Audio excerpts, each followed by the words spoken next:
नमस्कार भारत। मैं हूं आपकी आपदा मित्र, मुश्किल वक्त में साथ देने वाली दोस्त और सुरक्षा की पहली दीवार। जब खतरा सामने आता है और हवाई हमला होता है तो हमारा सबसे पहला कदम होता है ब्लैकआउट। मतलब सारी लाइटें बंद करना है, पर्दे अच्छी तरह खींचना है, मोबाइल, टीवी, लैपटॉप जो भी रोशनी दे रहा हो उसे बंद करना है ताकि ऊपर से कोई भी दुश्मन हमें देख ना सके। अगर हम अंधेरे में रहेंगे तो हम सुरक्षित रहेंगे।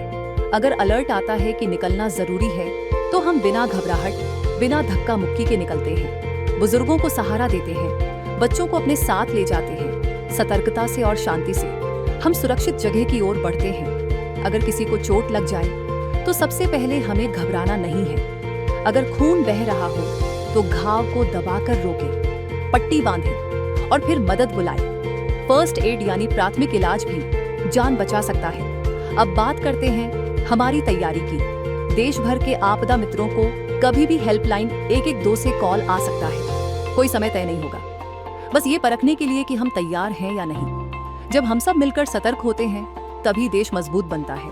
ब्लैकआउट करो, जरूरत हो तो बाहर निकलो, घायलों की मदद करो और अंत में देश की जीत में भरोसा रखो। वंदे मातरम। नमस्कार भारत। मैं हूं आपकी आपदा मित्र, मुश्किल वक्त में साथ देने वाली दोस्त और सुरक्षा की पहली दीवार। जब खतरा सामने आता है और हवाई हमला होता है तो हमारा सबसे पहला कदम होता है ब्लैकआउट। मतलब सारी लाइटें बंद करना है, पर्दे अच्छी तरह खींचना है, मोबाइल, टीवी, लैपटॉप जो भी रोशनी दे रहा हो उसे बंद करना है ताकि ऊपर से कोई भी दुश्मन हमें देख ना सके। अगर हम अंधेरे में रहेंगे तो हम सुरक्षित रहेंगे। अगर अलर्ट आता है कि निकलना जरूरी है तो हम बिना घबराहट, बिना धक्का मुक्की के निकलते हैं। बुजुर्गों को सहारा देते हैं, बच्चों को अपने साथ ले जाते हैं। सतर्कता से और शांति से हम सुरक्षित जगह की ओर बढ़ते हैं। अगर किसी को चोट लग जाए तो सबसे पहले हमें घबराना नहीं है। अगर खून बह रहा हो तो घाव को दबाकर रोकें, पट्टी बांधें और फिर मदद बुलाएं। फर्स्ट एड यानी प्राथमिक इलाज भी जान बचा सकता है। अब बात करते हैं हमारी तैयारी की। देश भर के आपदा मित्रों को कभी भी हेल्पलाइन 112 से कॉल आ सकता है। कोई समय तय नहीं होगा, बस ये परखने के लिए कि हम तैयार हैं या नहीं। जब हम सब मिलकर सतर्क होते हैं तभी देश मजबूत बनता है। ब्लैकआउट करो, जरूरत हो तो बाहर निकलो, घायलों की मदद करो और अंत में देश की जीत में भरोसा रखो। वंदे मातरम।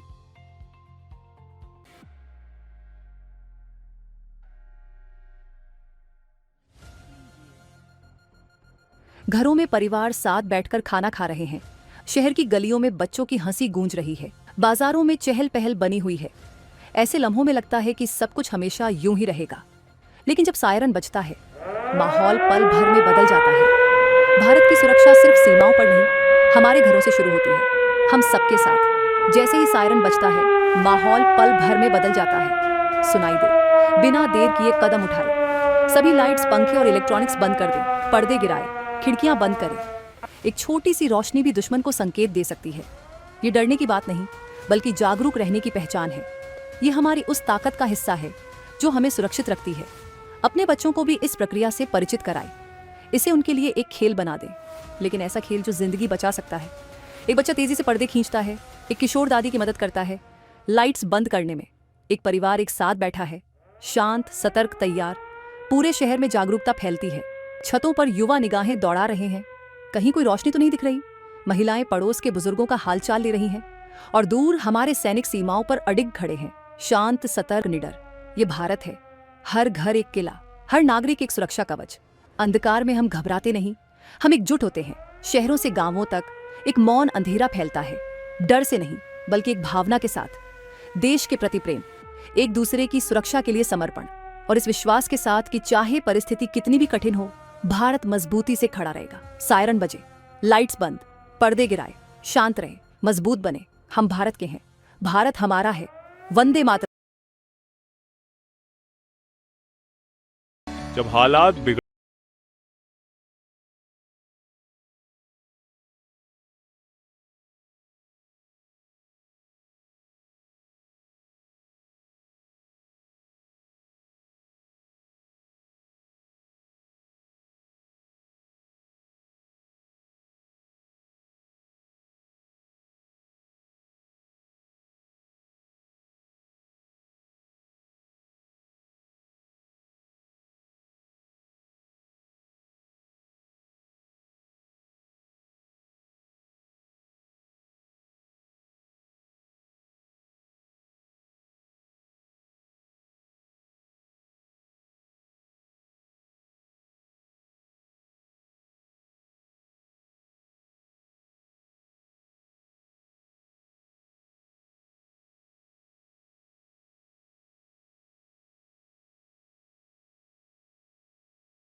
भारत का भविष्य महफूज रहेगा। वंदे मातरम।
भारत का भविष्य महफूज रहेगा।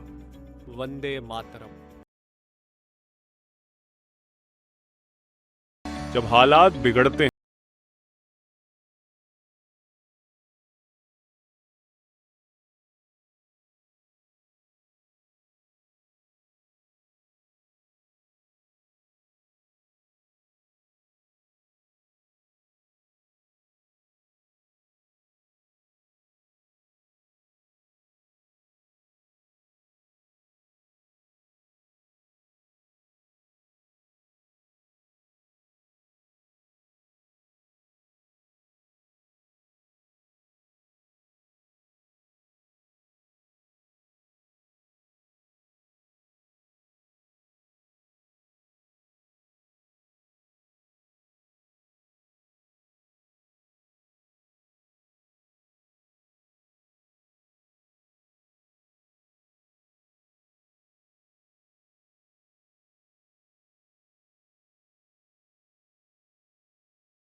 भारत का भविष्य महफूज रहेगा।